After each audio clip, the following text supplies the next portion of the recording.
The HSN radio hardware is frequency agile. We can select which carrier frequencies to use and when to increase the system resiliency to interference or jamming. Currently, this frequency hopping schedule is fixed at power up. Here we're going to demonstrate HSN using a single channel which coincides with a strong interferer, and contrast this with a schedule using 4 additional frequencies to maintain network communication and time sync despite one of those 5 channels still being inaccessible due to the interference. Our equipment setup here is very similar to the Grandmaster switching demonstration. Again, nodes 2 and 3 are receiving time input signals, and so potential Grandmaster or timing reference nodes for the dependent node, node 4, which is looking to nodes 2 or 3 as a time source. The timing input signals are coming from GPS disciplined oscillators as before, and the oscilloscope is displaying the PPS input in yellow and the PPS outputs from nodes 2, 3 and 4 in green, blue and red respectively. The additional equipment we have here is a vector signal generator, or VSG, which is configured to transmit 40 MHz Wi-Fi signal almost continuously with just a couple of microseconds between packets, and a spectrum analyzer which shows what's going on in the frequency domain. Here we have the spectrum analyzer at the bottom, the signal generator on top, and the output of the spectrum analyzer is shown in this screen in the top right.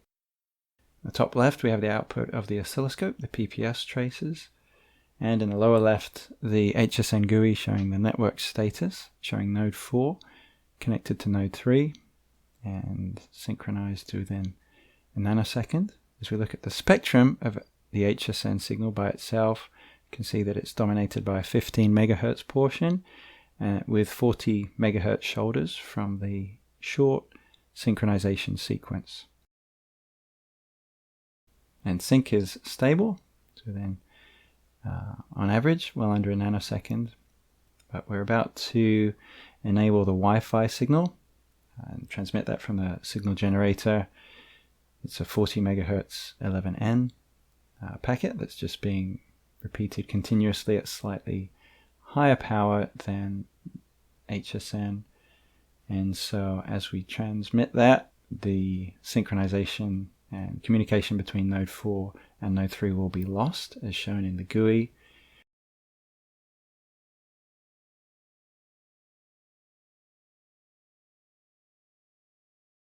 And the spectrum has changed and is now dominated by the Wi-Fi signal.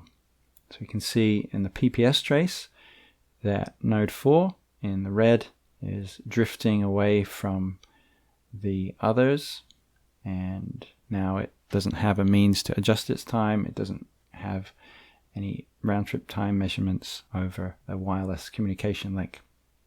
For the 5-channel test, we add 4 additional carrier frequencies to the schedule, 2 above and 2 below the original channel, as we can see on the spectrum analyzer plot here. See the PPS traces as before.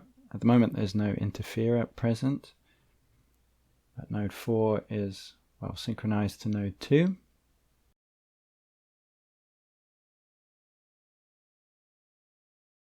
And so looking at the spectrum, we're about to enable the Wi-Fi interference.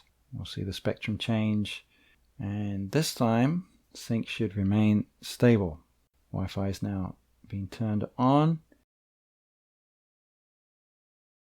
Node 4 is still tracking with its parent node, node 2, and sync and communication have been maintained. Adding 4 channels to the frequency schedule has enabled HSN to maintain synchronization and communication in the presence of a single carrier interferer. An improvement to this method would be to periodically update the channel schedule to adapt to changing wireless conditions.